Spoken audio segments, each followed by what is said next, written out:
I'm Catherine, and thank you so much for joining us for this RJ Julia virtual event, Haiti, the Healing Power of Storytelling. Tonight, we are pleased to welcome Edwidge Danticat and Chantalle F. Verna, support of Sisters Cities Essex Haiti, celebrating 10 years of service to the community of Danticat, Haiti. A few Zoom housekeeping details before we get started. You are muted, and you will remain muted throughout the duration of this event. For optimal viewing, use Zoom view functions in the top right corner of your screen and select speaker view so that our authors are highlighted on your screen as they are in conversation with each other. Please ask questions in the chat box function of your Zoom screen. We will get to as many questions as possible. RJ Julia's mission control is monitoring the event, so send your questions in the chat box. If at any time you drop off the Zoom or experience technical difficulties, simply click the link again to be readmitted. I will now turn the presentation briefly over to Terry Parkinson to tell you a little bit more about Sister Cities Essex Haiti. Thank you, and thank you everyone as we gather this evening to celebrate the 10th anniversary of Sister Cities Essex Haiti's service to the community of Danticat. First, I want to express my appreciation to RJ Julia for hosting this event, and my gratitude to Edwidge Danticat and Chantalle Verna for joining us in a special virtual conversation on Haiti, as we said, the healing power of storytelling. I want you to know I started with Sister Cities Essex Haiti after the devastating 2010 earthquake with a small group of Essex residents encouraged by our first selectman who decided that they would like to do something to help Haiti. They chose the rural community of Danticat because our colleague, Jennifer Grant, had been going to Haiti since the 1950s when her mother and stepfather, Gwen and now Larry Mellon, started Hôpital Albert Schweitzer, and she had well-established relationships with members of the community. We collaborated with community leaders to determine what they most wanted in the community, and it was decided that what they really wanted was a library. You will learn a little bit more about the library in a video after this. It took us a little bit of time to find the land and build the library. So along the way, we established a thriving music program, a competitive tennis program, and even an award-winning robotics team. I believe that programs like these, and especially the resources of the library, enable people to envision a future for themselves, which they might not otherwise imagine. And through these programs, obtain the tools, especially leadership skills, to create a better future for themselves, for their community, and for Haiti. We thank everyone in our community and beyond who has supported us over the years, but we cannot sustain these programs without continued support. We encourage you to go to our website, sistercitiesessexhaiti.org, to learn more about us and perhaps even contribute. Given the realities of COVID-19, this is our major fundraiser for the year. And now I'd like to show you a little video and then on to the main event with Edwidge and Chantalle.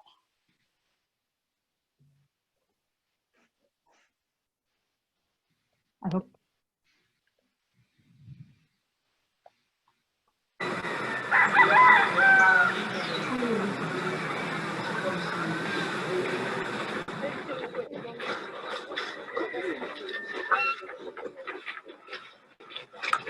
Well, I started in this project because I love libraries, and the community of Danticat really needed some place for children to study at night, to have access to books, and to have a place where they could have programs to learn more about the world.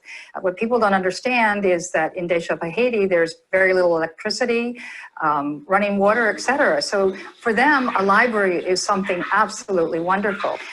We were given the opportunity to work with Hope Proctor, who designed a fabulous building. It was all built by local people using local techniques, and local materials. So it really fit into the context of the site, fit in the context of the community. And it was done by the community, which gave them a real ownership of the building. So we designed it using passive design techniques for cooling because it's so hot down there and they needed a cool place to study.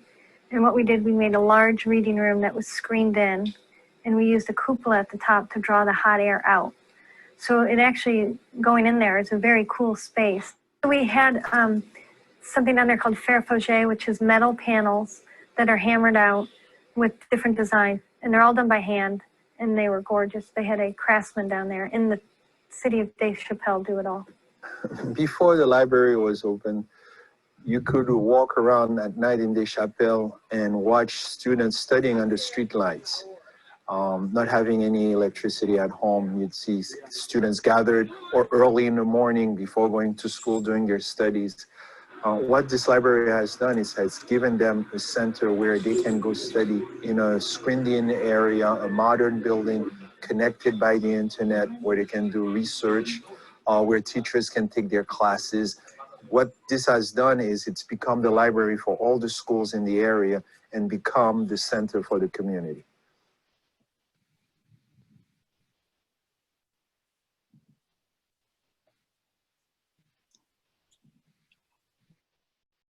Thank you.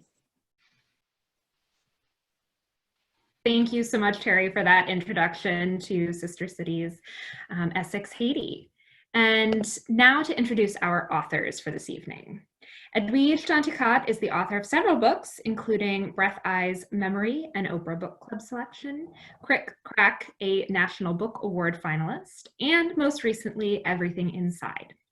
She is a 2009 MacArthur Fellow, a 2018 Ford Foundation The Art of Change Fellow, and the winner of the 2018 Neustadt International Prize and the 2019 St. Louis Literary Award. Chantalle Verna is an associate professor of history and international relations at Florida International University in Miami. She is the author of Haiti and the Uses of America, Post-U.S. Occupation Promises, and co-editor of the Haiti Reader, History, Culture, and Politics. We will provide links to purchase Edwidge and Chantalle's books in the chat box during the event. Proceeds from tonight's sales will be donated to Sister Cities Essex Haiti, and we will also provide a direct link to donate to this wonderful organization. Thank you so much, Edwidge and Chantalle, for joining us this evening. We are so excited to hear what you both have to talk about this evening. So without further ado, I yield the floor. Thank you so much for welcoming us. It's so exciting to be here, and Edwidge, it's great to see you in the virtual world. You know, COVID it's interesting. I feel like I've actually been able to spend a lot of time with a lot of people that are so far away, and some people who are closer physically. You know, we have different connections anyway. So I know one of the Edwidge and I have just touched base about so many things that we could talk about with regards to this evening's topics. And Edwidge suggested that we should begin with the topic of literacy, which I think is a really powerful way to begin, particularly because of the mission of Sister Cities Essex in Deschapelles, and bringing these books and the programming around stories and just creativity in the community. So you want to jump in with it?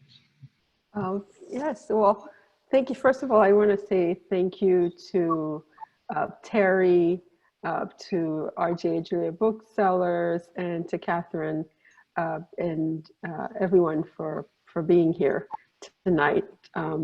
This is, you're really hardcore if you're here on a Saturday night. Even though for a lot of us, there's nowhere really to go, but it's really a wonderful way of showing your support by being here with us on a Saturday night. I wanted to, first of all, I wanted to talk a little bit about my connection to Deschapelles. I first went to Deschapelles because my uncle Joseph, who raised me in Haiti and who really was a second father to me, had a church in Deschapelles. And I remember us going often for special occasions to Deschapelles and then visiting the hospital there. And so that's how I came to know the town. And often when there were special occasions for my uncle, the friends he had in Deschapelles would come to Port-au-Prince and like bring a goat, or even when I would come back and visit as an adult, that connection to Deschapelles, we would go back and see also. And I had the honor of meeting Mrs. Mellon, who was could cut a rug. She was quite the dancer at some events for the hospital. So this is also, when I'd heard that there was also an extra layer to Deschapelles of this library, this beautiful building, I was very excited about that. And because I always tell people, we're starting, the topic is the healing power of storytelling, but I always tell people that I think I'm an accident of literacy, because just the fact that I had access to literacy, that I was able to learn to read, is the reason that I eventually was able to learn to write.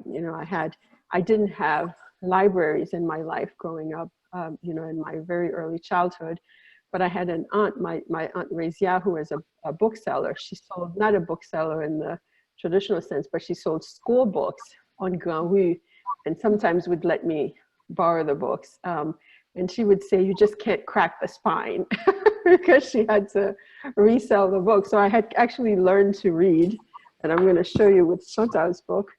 I had actually to read like this.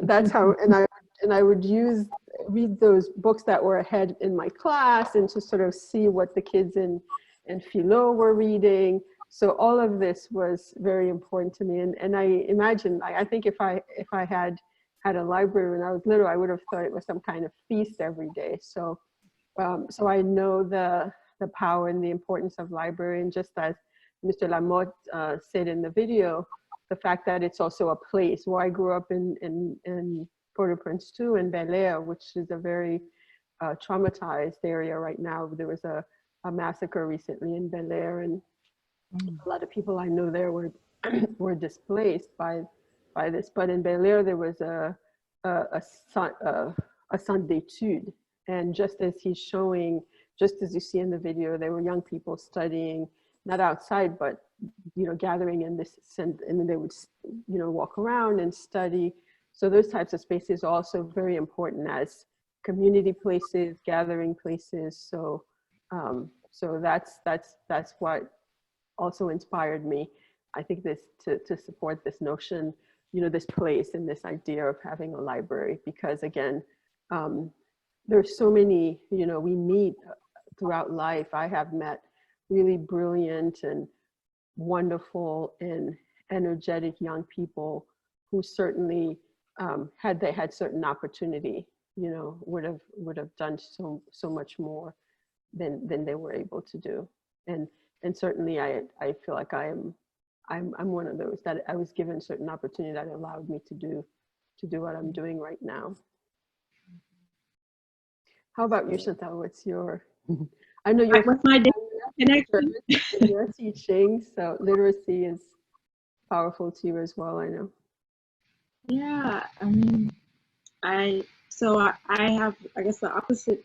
I was born on the opposite side of this story, in the sense that I was raised here. I was born and raised here in the United States, and so in many ways, I think I could have grown up taking for granted whether or not I would have access to reading and writing, even though we know there are also many communities here in this country where there is illiteracy, and also even though someone may have access to schools, the quality of the schools, right?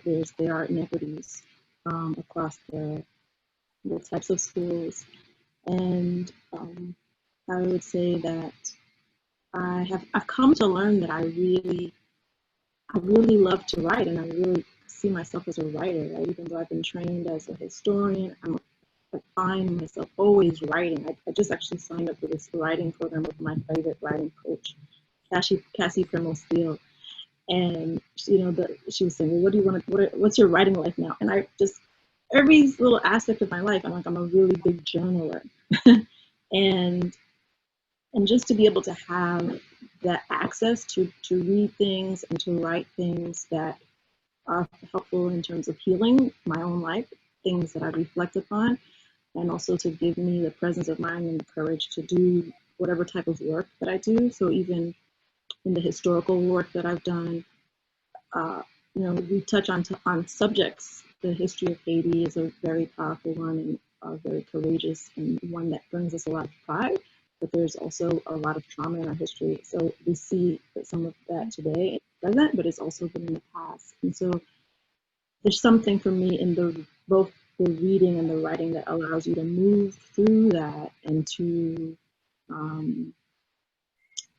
to ground, I think, for myself to ground. So I'm excited about the Library de Chapelle. I really learned about it at the generous invitation to participate in this program. I had heard about de Chapelle before, particularly when I was researching for the first book, Haiti and the Uses, the single authored book, Haiti and the Uses of America. And because it fell, the work of creating the library fell outside of the time frame that I had been writing about, I hadn't had a chance to really dive deep. So this was really exciting for me to get to de Chapelle, get a little closer to de Chapelle in that way. And I love the work that they're doing, because for me also growing up, libraries, I spent a lot of time in the physical space of the library, learning, and just like you say, a community center. It serves as much more than just the books. Yeah. I thought a lot about, Chantalle, something that I think you had said to me sometime in passing, like maybe when you were working on your book, but I thought about it during this period, like of what, like, I guess in Creole they call it confinement, but like quarantine, right? This idea as a historian that when you look back, you're looking at the daily things of life, which goes to to what you mentioned about journaling. And when I think of, when I think of all the many ways that we tell our stories, and for example, even with my children here, I've told them, I said, and I say this even to like my young nieces in Haiti, I'll say, you have to write about what you're living through now, because it's such a powerful historical moment, whether you're in Léogâne, whether you're in Lekkai, whether you're in Brooklyn, whether you're and one of my nieces who's actually in Brooklyn said, everything will be on Instagram. So, so we don't really have to like document it that way. So I'm curious from a historical perspective, my God, I mean, even like what we're living through now is so tremendous, and every day something new happens. Like today, Haiti's trending on all like the social media because Kanye is in Haiti, Naomi Osaka is in Haiti, and this judge that was just nominated has 2 kids from Haiti. Yet in every one of these places, like there'll be this narrative about Haiti that conforms to that context, right? For the judge, it will speak to her humanity. For Naomi Osaka, it's for her pride. For Kanye, we don't know. But he's danced, but he's had this welcome by the president, and he's tweeted to people like that, like about the independence, which we always love when people acknowledge that, like 1804. But I'm wondering, because your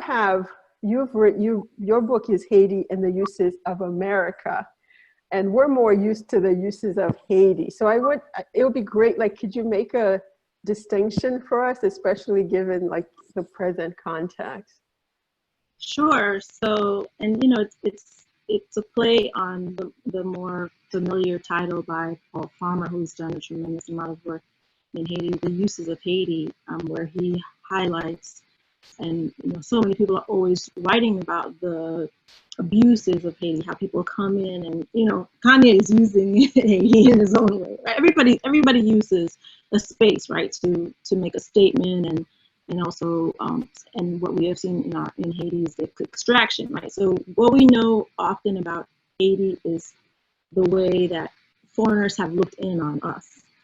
And my desire was to tell a story about how Haitians were looking at themselves in relationship to other places in the world. So in Haitian Music of America is primarily with regards to its relation, the relationship of people to the United States, and some of actually the early initiatives that led up to the creation of l'Hôpital de Chantalle or this community library and these types of sports. It's really great because I talk about why is it that despite the challenges and the tensions in the relationship between Haiti and the United States, would Haitian people even be open and receptive to Americans coming and collaborating, right?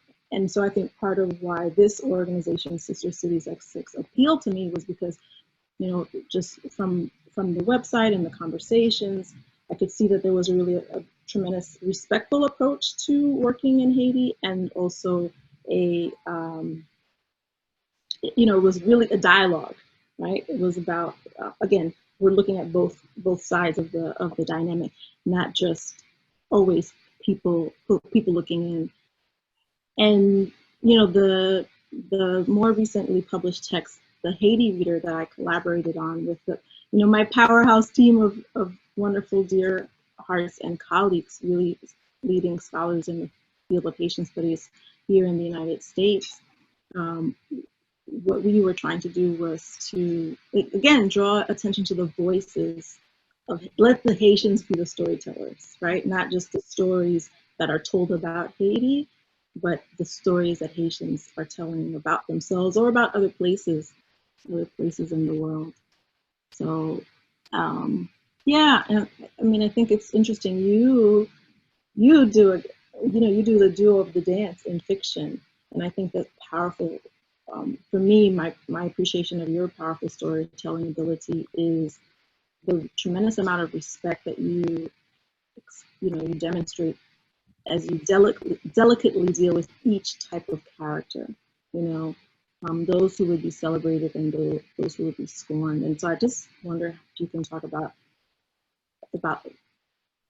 what gives you the courage or even the commitment to write stories in that way.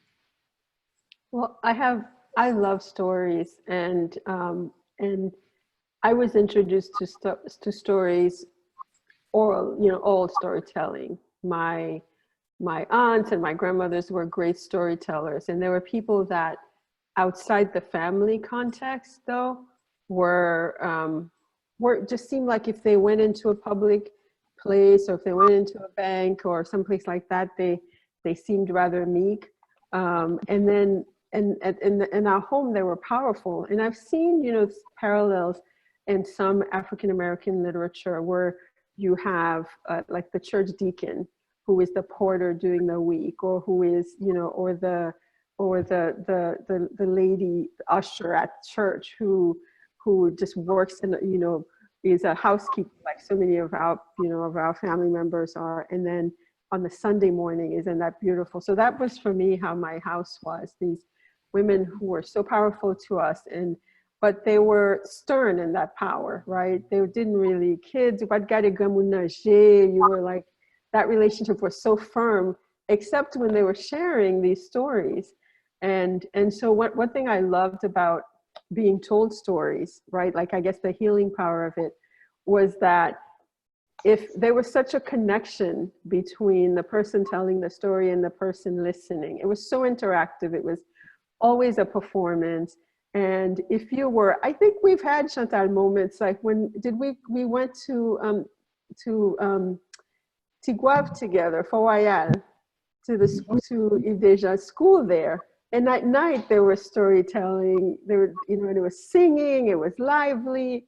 And so that was, to me, the power of it, where everybody came alive and there was this exchange. And there were some stories I was told, I didn't really realize why I was told the story, but there was always a lesson. And I remember, in Brother, I'm Dying, I tell this story about a woman whose father dies. And really, until my father died, I was like, oh, that's why I was told that story.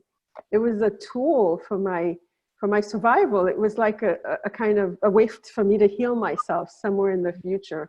And I remember calling back on that story just like to briefly summarize, there's a woman whose father dies, and then she asks someone to go into the land of the dead to get him back. And then you know, and she sends a message back, le moun vivant, le moun mouri. When one is alive, one is alive. When one is dead, one is dead. And then the father says that his home is now in the land of the ancestors. And so, and I remember that story coming back to me so vividly, you know, after my father was dead. I was like, oh, that's why I told that story. So I feel like that's what I draw from. And it's past now, like for me, I feel like at this moment, even when I'm writing something, I'm thinking of the future. I'm thinking, oh, this is something that I will leave for my children. This is another way that they will know me. And we're all living now, especially in this very precarious moment. And those of us who have like sort of this dual connections, like we're thinking about what's happening in Haiti right now with the gangs, with the, you know, with the insecurity, with people suffering, and with the massacre, like I mentioned in Bella, we have that. And then we have the COVID here and what's happening in this country. And there seems like a precarity that really makes you, first of all, hope there's a future. And then I feel like, and then feeling like you wanna, like when, especially when you have little children, you wanna stuff them with these stories. Like you wanna stuff them with these tools because, you know, like my uncle was a minister and they always said none of it is promised to us, but now it's really like all in, it's true for all of us. You know, the future is really not promised to us in that way. So I feel like that's like always been a kind of driving force for the stories that I tell, like, but now more than ever, it's like witnessing, you know. And so you do it with history. I think you do it through, I think it's a powerful way when people do it also with teaching, because you're passing on something. And fiction is great because it allows us to dream. It allows us to imagine all these possibilities. And that's what, and I've always looked back also to Haitian fiction, to Haitian writers, because they've done it at really amazing moments in amazing ways, like Jacques Romain, Masters of the Dew, Marie-Vieux Chauvet, you know, Gigi Dominique. And there's a kind of a historical stamp on some of these stories, right? Like you could read that fiction and imagine what was happening like in the 30s, 40s, 50s, based on where they were. Were you tempted at all to integrate some like theater, or I know you talked about writers in your book, but were you tempted to also? I wanted to, that's the challenge, right? Of when you're any kind of work you're doing, you want to incorporate theater. I was thinking, oh, I would incorporate music. Matthew Smith did a great work of incorporating music in his book, Red and Black in Haiti. Art, right? So you want to do layers, and yeah, I didn't get that far, but the Haiti Reader is great because it allows us to get these snippets. And actually that's one of, you know, you were talking about being able to dive into Haitian literature, and it's just a wonderful opportunity for, you know, being exposed to more of authors that we may be more familiar with, like Jacques Romain, and then others who are now getting greater recognition as they should, like I'm calling her Mena because of because of Nadev Edwidge, and also you know, older classic texts, even you know, Félix Morisot-Leroy. So it's and even before, right? People are familiar with indigenism in the period of the U.S. occupation, but we have texts, you know, we have literary texts even from the beginning, the founding of the country. So it's such a great way to begin to dive in and hear that voice. And you know, you mentioned the storytelling, and that I would say that for me was the beginning of knowing Haitian literature.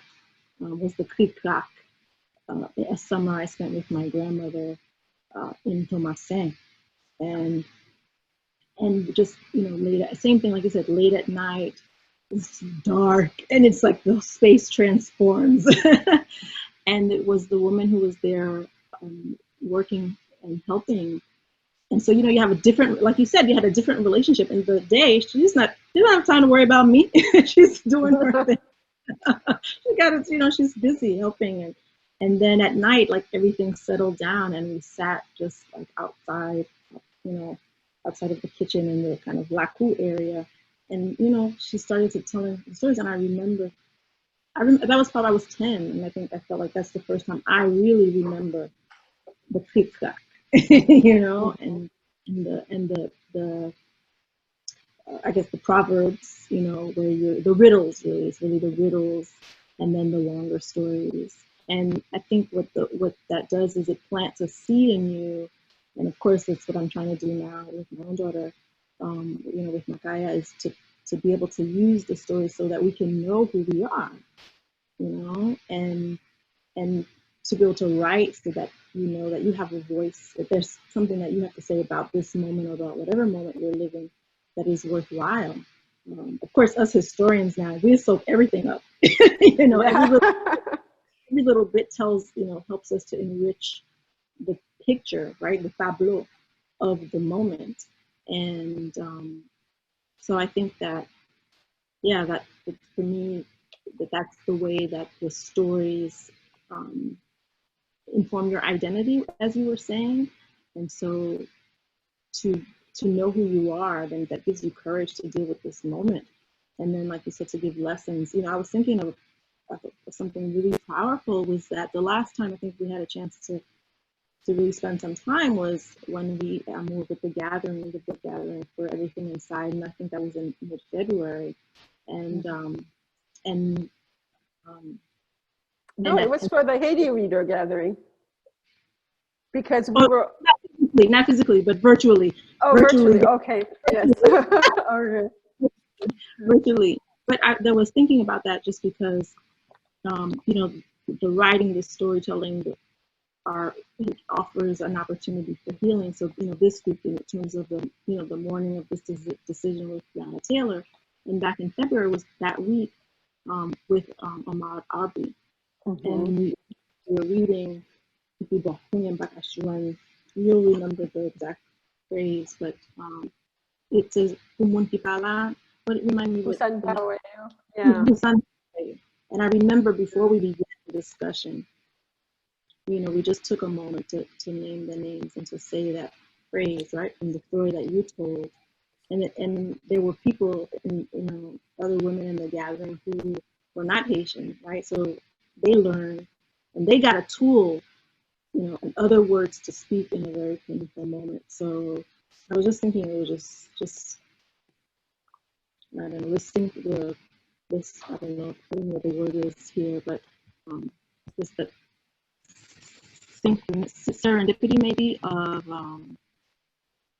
those. I don't know, when I think of serendipity, I think of usually something positive. I don't know what the equivalent is. Yeah, I get the, like maybe the emerging. But yeah, absolutely. I mean, I think as immigrants, right, but I'll just speak for myself, you know, in my immigrant family, we're so used to absences. And so I remember, so my parents, for example, their biggest wound, like both my parents, was when they were here undocumented, and for example, one of their siblings passed away and they couldn't go and attend that funeral, right? And they couldn't be present for the rituals, or they couldn't, you know, be there. And so I think this like space of absence now is so, it's kind of doubly painful. And I remember actually at the Haiti Reader gathering, when we were last together in person with Kayama and Luan and you, and yeah, and we worked, like we all kind of, I mean, when you look back now, it's like we felt like that it's like it was going to close, right? That oh, maybe we were going to be inside for a while, and I don't think we had thought of ways, you know, of like, we had not thought yet of just like, oh, how, like, we're going to be doing Zoom, we'll have these conversations like this, like, but that's, I mean, the thing about stories too is that they travel through the absence. Is, for me, it's one of the things that's carried through. Like, I don't have my mother, I don't have my father physically anymore, but I have their stories, you know. And last night I had this sort of weird experience of, I had this dream of my mother's, the anniversary of my mother's death is coming soon, and so there's always a kind of a mood that I feel. But then last night I had this dream of like this gorgeous lizard like flying, And so, but there's something about it that told me that there was something about my mother in that image, right? And then so I woke up today and I Googled, do lizards fly? And you know, some actually do. So, and then that brought back to like all these stories of like of her life, and all these stories that I think people are, you know, you need to survive, of course, migration, which is why we sent the cassettes, which is why we, you know, we wrote the letters, and now in this new space, you know. So how would there are people watching, I think, who how do you like? I feel like recording, like I think witnessing and sharing could be a really important survival tool, and we've found ways to do it. How do you see that? Like, how have you been coping? And that's like yeah, definitely definitely the journaling, as I mentioned, but also different testimonies, sharing with people, just asking people, how are you doing? And really asking people what their different strategies are. And in the beginning of the season, I remember it was really interesting. A group of us got together, and people were talking about, you know, they're cooking more, I do a little bit of baking, which I like always want to do, but never slow down to do. Of course, everybody's gardening. We were trying to get some gardening things again and get them because everybody's bought all the gardening things. So I think just being present to what this, I think a lot of us have also been talking about, that this moment forces us to just, gives us an opportunity. It doesn't force us, right? It gives us an opportunity to be still and be present and dive into what we might otherwise not have a chance to do. And in terms of capturing the moment, I think just sharing with others, you may not know, somebody may be doing something that you hadn't realized could be helpful for you, you know, and staying probably off of social media. That's my take. Yeah. But for some people, it's their solution. But I just wanted to say about what you were saying about the history. I mean, I'm not sure how these things are going to be archived, but all of it, just whatever way people can express what they are creating. Some people were some people were painting. So just, yeah. Yeah, and tell stories. I think I really, I have now, I mean, we're talking about the power of storytelling. I have, there's like a party bus going by my house. I think storytelling is so powerful, and that's why I incorporate a lot of stories in my, like, even in the most fact-based, like, immigration story of my uncle. I had that in Brother I'm Dying. I wrote about that folk tale that helped me survive, really losing my father and my uncle at the same time. And I think there's, you know, it's been wonderful too. One of the things that they say that people are doing in quarantine is reading. Mm-hmm. And when people have asked me, it's true recently, like, Haiti 101, get the Haiti Reader, right? It's especially, I just have a feeling like that there's going to be more conversation about Haiti, and, you know, as we're coming. I mean, there's also the more painful conversations about TPS, which could be revoked. 300,000 people, not just from Haiti, but also could end up having to, you know, to be deported. There's so much about Haiti that is misread, misconstrued, misstated, misunderstood. So I've been telling people, do the Haiti Reader is really a wonderful, like, Haiti 101, but it's really, I don't want to say 101 because it's really like the seminar graduate level course, but you start, like, once it gives us a lot in terms of framing Haiti, and it has music and art too, so you get a really broad picture. So I think we're getting to that time of the Q&A. Yeah.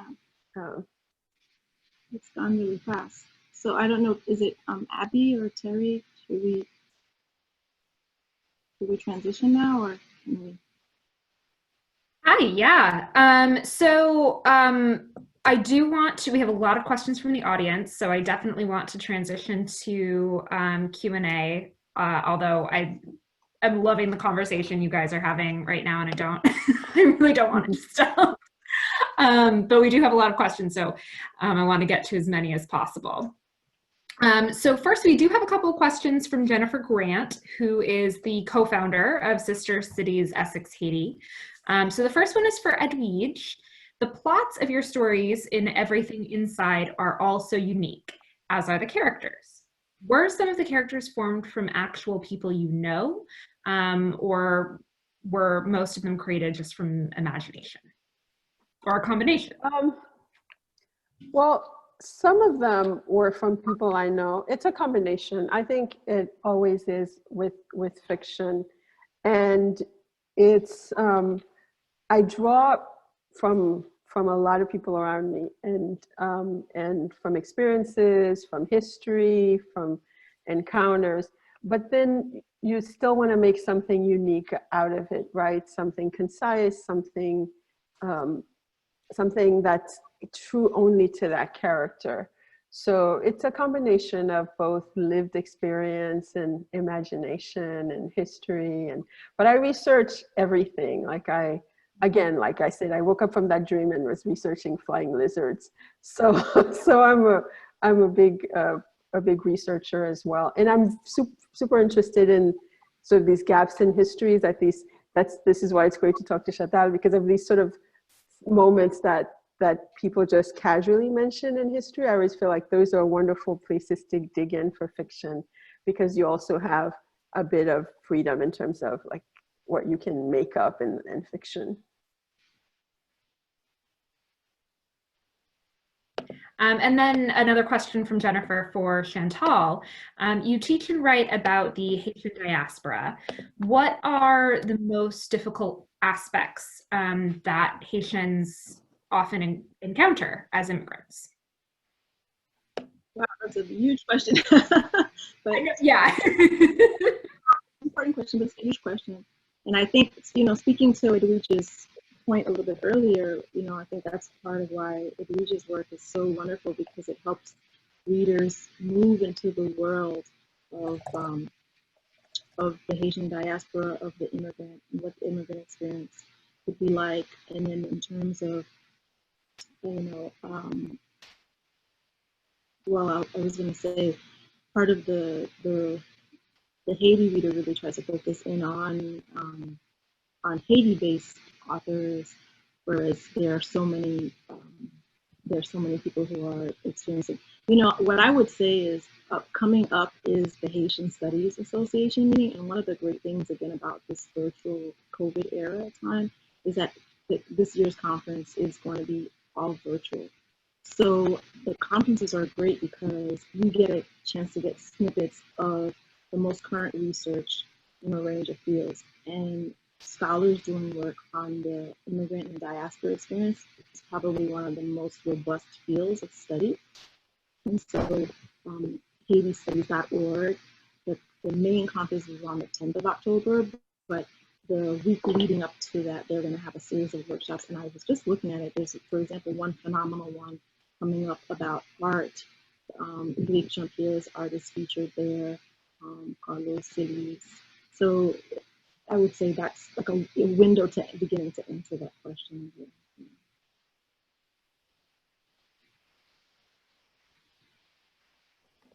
Yeah, no, that's great. And that's a great resource we'll try to link to as well in the chat box. Thanks for mentioning that, Chantalle.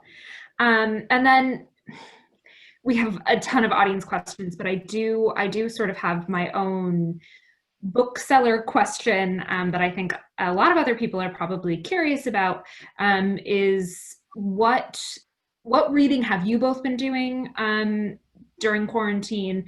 And further, I know you've both talked a lot about storytelling and folklore in the conversation you just had that I think have piqued people's interests. What further reading outside of your own oeuvre can you recommend for people to learn a little bit more about Haiti and the Haitian diaspora? Well, I'd say the Haiti Reader, for sure. Chantalle's book, Arena type. But, and there's thankfully a lot more translations of books by Haitian writers. Yannick Laens, Kitli Mars, Lionel Trouillot have all had their books translated, Louis-Philippe d'Alembert, among others. There's some younger writers too, Jessica Fiev. Ibi Zaboy writes in the young adult section. There's Roxane Gay. And actually, there's a René Despès novel, Adiana de tous mes rêves, Adiana of my dreams. It was just translated, Marie-Vieux Chauvet by Kayama Glover. So there's quite, like in terms of Haitian literature, there's quite a good, sample out there. This is kind of my own, but Haiti Noir and Haiti Noir 2 are two books that I edited. And what's great about them too is that you get a sample, just like in the Haiti Reader, you'll read many of the writers I've just mentioned. You get a short story by them, and then you could go and then explore their bigger work. Chantalle? So, well, it's not specific to the Asian diaspora, but I just finished reading Begin Again by Eddie Glaude, and I'm just loving that's really great. To reading and learning about Baldwin, and of course, again, these connections. This is what happens for me with history and moments. So, of course, it reminded me of Raoul Peck's I Am Not Your Negro, which interestingly enough I watched it the Saturday after the election in 2016. And so just like the timing of another round of Baldwin coming in, emerging. But I would say that for me, just to speak about some of these issues that are being discussed that are not Haiti specific, for me as a historian, and more work about Haiti is emerging that helps us to remember that questions that are part of Haitian history are questions that are of importance elsewhere too. Like just not taking Haiti out of the margins, because historically it hasn't been in the margins. It's been marginalized. Others have tried to marginalize it. But we've always been at the center. I mean, it's amazing, when you get into the history and you begin to see it. I just started reading Haiti's Paper War by Chelsea Stieber, which is really exciting. It's beginning to talk about rethinking how we talk about the early period of independence and the move to republic, really how that begins later after Dessalines' death. Marlena Doubt, she's very active on Twitter. Her and Julia Gatfield, and they're also very active on Twitter. And our dear friend Jeanette Release, these are people who are, I would say, they're the public intellectuals that are putting a lot of current works that are coming out are listed in those places. Yeah. So I've been reading. Outside of like preparing and reading for class, I've been actually reading outside of the Haiti universe.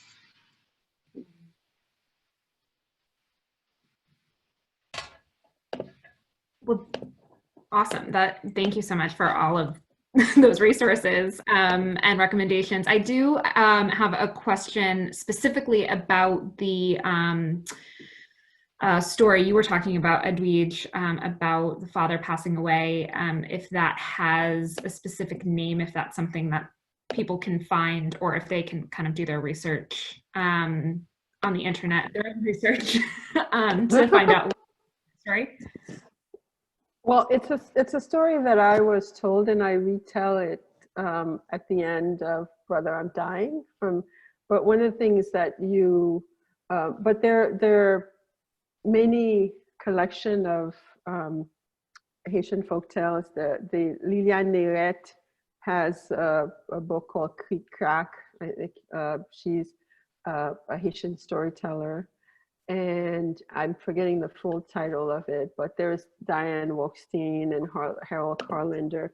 But you'll find that every version of these stories is different. And sometimes things get lost in the translation. Diane Wolkstein had she also had a set of CDs. At some point they translated one of the stories, and there was a story about a magic orange tree. It's like, and then there's a song in it, Tis orange grandi, grandi, grandi, tis orange grandi, belle mais pas maman. And so they translated in, and so my daughter loved that story so much, she took it to her kindergarten class, and they had a translation of it, and it was like, she played, you know, my orange tree grow, grow, grow, stepmother is not real mother, was the translation. And then it was like, oh my God, like the kindergarten class was we got in trouble because half the kids had stepmothers. But there's I think that I think probably the Wolfstein connection, or it's in English. They have translated. But the magic of these stories too is that when you were told the story, like I read those English versions to my mother, and she's like, no, that's not how it goes. This is how it goes. So if you want to like provoke another version from an elder in your house, you would read them somebody else's, or you would say how someone else told it. So everybody told them differently. And so I decided I wanted to tell this story also that was filtered through time and also through my own experience. And it's at the end of Brother, I'm Dying. Wonderful, thank you. And one other question for you, Edwidge. During this very unsettling time of COVID, I have found listening to your books at night have been very comforting to me. Much has to do with your powerful writing and courageous stories, but also your very soothing voice, which is often quite empathetic and real. Can you say something about the power of the narrator's voice for healing and storytelling? Well, I think if that wonderful reader heard my voice, they're probably listening to The Art of Death, because that's the only one I've narrated aside from a story that I recently published. I find I'm always listening to something, you know, when we're in the car more, I listen to things in my car all the time. I really love voice. And I remember, you know, last year after the great Toni Morrison died, I started listening. She reads a lot of her stories.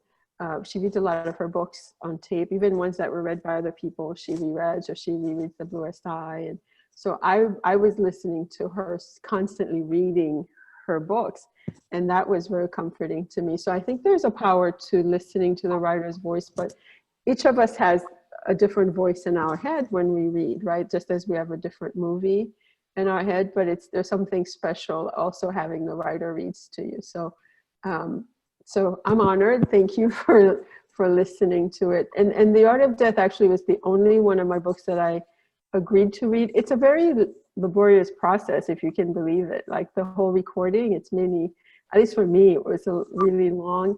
But that book I really wanted to read in my own voice, because it was another way of kind of revisiting my mother, really, and what's in there.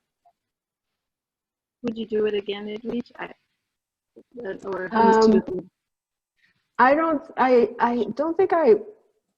know. I want to do it for the sort of more personal. Now the thing, like I always hear from my Haitian brothers and sisters, they're like, people mispronounce the words. You should read it if only for that reason. They always say, you know, and they're like, they say, if only for that reason, so the Creole can be better pronounced, you should read it. I might do it again. It depends. I don't think I would do it for a super long book. It's a lot of work. You know? Better spend that time telling them. Yeah, and then sometimes you catch things and you're like, oh, I wish I'd done that differently. Can I just take out this whole paragraph? But obviously you can't, because it's in the book already. That's really funny. I never thought about that. If for authors who are reading their own audiobooks, that they probably are self-editing a little bit. That's really funny. Oh my gosh. Well, you should, like, Zadie Smith has a wonderful essay on writers, like editing. And one of the things she says is, if you ever want to see the most rigorous editing, it's in the green room before writers go out to read. They're literally scratching out huge sections of the book. Because you also, you know, it's like all the building up, and then so you're like, I have like the books I read from, you know, you have so many arrows and cutouts, and then you wish like you had been more precise as you were writing. Right, right. Absolutely. I can only imagine. So before we wrap up, I want to pivot a little bit away from literature and talk about literacy. We have a question from Sarah about how can we promote literacy in the very rural areas of Haiti and continue that work in that area. Or Sisters Cities Essex. Buy some books tonight, make a donation. When there's an opportunity, go and visit. You know, it's so important to be there. I know that my personal life and my professional life has been so enriched by the time that I spent extended periods of time living in Haiti, and even just to be able to just touch ground and to know, again, speaking of stories, what comes out and what you hear and what you're able to experience on the ground are two very different things. And I guess that's also the importance and the value of keeping in connection with people who are living there right now. Terry, you were talking about earlier how you really appreciate Zoom, because even though you're not able to go, there's a way that you're able to connect with some people and do some Zoom. I was visiting the website of Vocal, an organization that Edwidge has also been very active with. And, you know, they have all these Zoom events. And just trying to keep up with all the Zoom events can be challenging, but I know that that's on my radar to try to spend a little bit more time in Haiti, even if only virtually in these times. Yeah, I would say support organizations like this that support libraries and literacy, because I've visited many libraries in Haiti, and I've had many discussions with the young people at these libraries, and it's fascinating for, you know, and they're so, you know, eager to read, and the fact that, you know, just as I was when I got to Brooklyn and I went to the Brooklyn Public Library and I was able to take those books home, I couldn't believe they trusted me with those books. And I would see that in kids similar, it's like, I get to take this book home and I get to read it. And when we've had, you know, I remember having a discussion at one library with a kid in Haiti, and the kid was said like, why don't you guys write something like Harry Potter? Like, and the kid had read Harry Potter, and we were just like kind of talking about Harry Potter, and I know the power, like how mind extending and life extending, just being able to have a book that you can lose yourself into, you know. And Create Dangerously, I talk about this in Danny Lafayette, who said, you know, someone asked him, what kind of writer are you? Where do you from? He says, I'm a Japanese writer. He said, well, because you belong to the nation of your reader. But he says, you know, he said when he was in his room in Tiguave, and there's a great library in Tiguave named after him too. They say when he was in the room in Tiguave,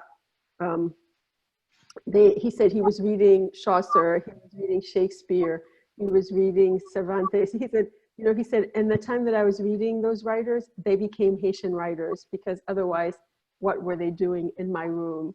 So supporting a library, it's just like you extend someone's imagination, that their, you know, and that their possibility for their lives. So that's one way of supporting literacy, and hopefully within these libraries, as there are some centers, are also opportunities for adults to learn to read, for children who are not able to go to school to also have that access. So that's one way of doing it. Thank you. That was a really beautiful sentiment, Edwidge. I think everyone can relate to that feeling of bringing characters into their rooms with them. You know, we're all book lovers here, and we want to extend that feeling around the world. So I want to thank you both for being here with us this evening, Edwidge and Chantalle. This was a wonderful discussion. I want to remind everybody to please purchase their books. We have links in the chat box. Again, proceeds from these sales are going to benefit Sisters Cities Essex Haiti. Terry, thank you for being here with us as well this evening to teach us more about this wonderful organization. You can donate directly to Sisters Sister Cities, we have a link to donate in the chat box as well. And on behalf of RJ Julia, thank you again for spending your Saturday with us. And we hope to see you all again soon. Yeah, thank you to everybody. Thank you. Thank you all.